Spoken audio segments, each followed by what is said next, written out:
Sir बहुत बहुत स्वागत आपका न्यूज नेशन पर।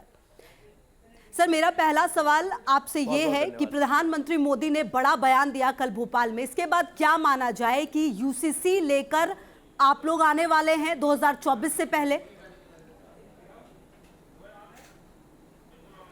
देखिए, सबसे पहले जो अपने आप को ग्रैंड ओल्ड पार्टी कहती है कांग्रेस पार्टी, उसको ये देश को स्पष्ट करना होगा, बताना होगा कि वो इस समावेशी सुधार के साथ है या जो है वो सांप्रदायिक वार के साथ है। उसे ये बताना होगा कि वो इस समावेशी कानून के साथ है या सांप्रदायिक करतूत के साथ है। इसलिए मैंने कहा कांग्रेस पार्टी को कि कांग्रेस पार्टी के कन्फ्यूज़न की वजह से आज देश जो है वो जो कांग्रेस के लम्हों की खता थी उसकी दशकों सज़ा भुगती है जी। एक ऐसा मौका 1985 में आया था जब सुप्रीम कोर्ट ने शाह बानो के मामले में जजमेंट किया था कि जब कानून कॉमन सिविल कोड की दिशा में देश को आगे ले जाया जा सकता था, लेकिन अपनी संख्या बल का इस्तेमाल उस समय कांग्रेस पार्टी ने कॉमन सिविल कोड के रास्ते में रोड़े अटकाने के लिए किया जी। सर अब ये माना जाए कि अगर आप लोग यूसीसी लेकर आ रहे हैं तो ये देश के लिए क्यों जरूरी है, ये बताइए जनता को। देखिए, मैं मानता हूं कि कुछ कम्युनल कारीगरों की क्रिमिनल करतूत से कारागार में कैद कॉमन कोर्ट के रिहाई का वक्त आ गया है, और इसलिए मैं ये कहता हूं कि ज़रूरी है कि ये जो है वो किसी धर्म, किसी जाति, किसी क्षेत्र के लिए नहीं है।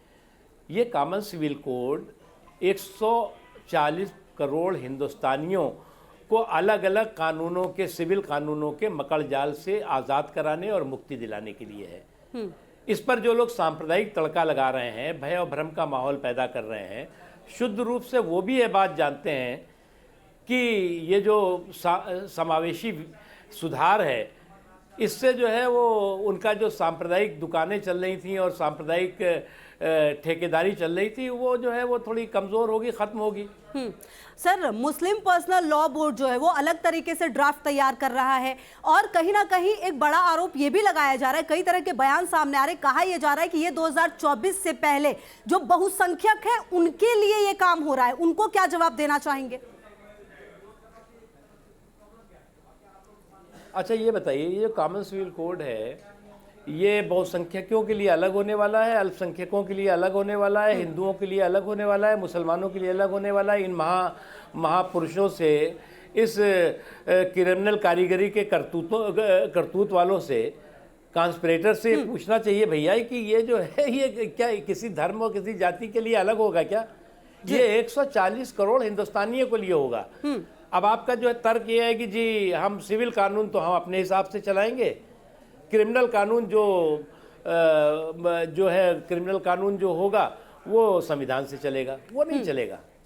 अच्छा सर, क्या ड्राफ्ट तैयार हो चुका है? क्योंकि देखिए कई राज्यों में जब गुजरात के चुनाव की हम बात करते हैं या फिर हिमाचल की बात करते हैं, आप लोगों ने हमेशा इसकी बात की है, तो क्या ड्राफ्ट तैयार हो गया है और क्या ये माना जाए कि अब जल्द ये जमीन पर होगा या फिर हम लोगों के साथ होगा ये कानून, ऐसा माना जाए? अच्छा, आप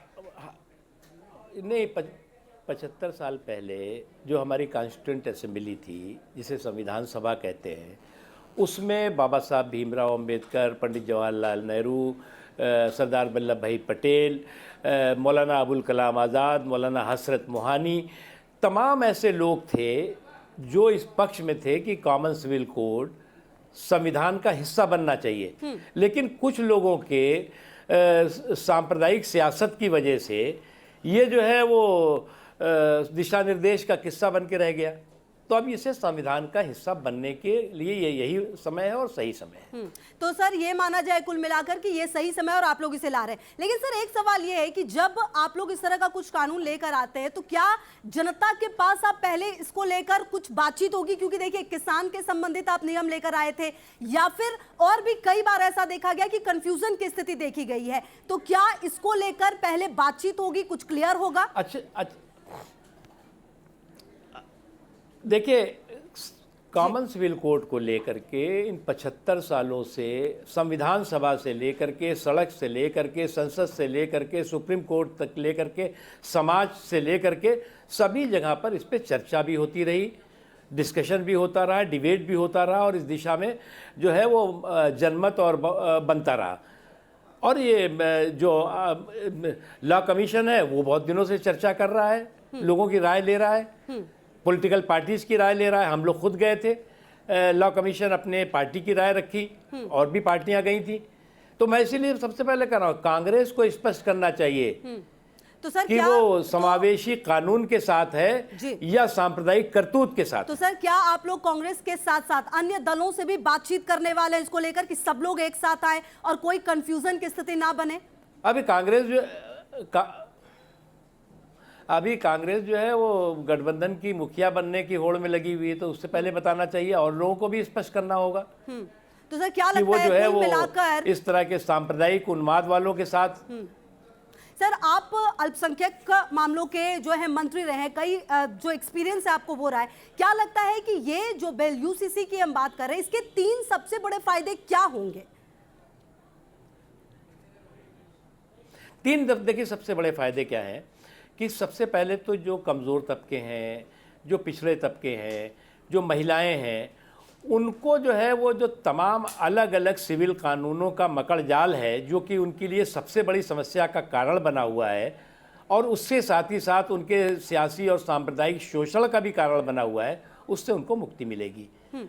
और एक कानून होने का मतलब ये होगा कि वो हिंदुओं के लिए भी होगा, मुसलमानों के लिए भी होगा, सिविल कानून की बात कर रहा हूँ, सिखों के लिए भी होगा, ईसाइयों के लिए भी होगा, पारसियों के लिए भी होगा, सभी समाज के वर्गों के लिए होगा।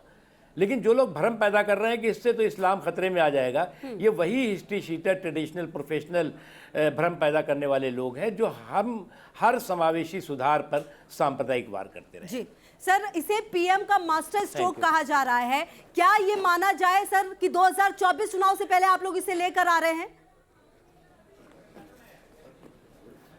देखिए इस दिशा में देश आगे बढ़ चुका है और मैं मानता हूं, मैंने आपको कहा कि इस अमृत काल में जो मंथन चल रहा है उससे अमृत जरूर निकले।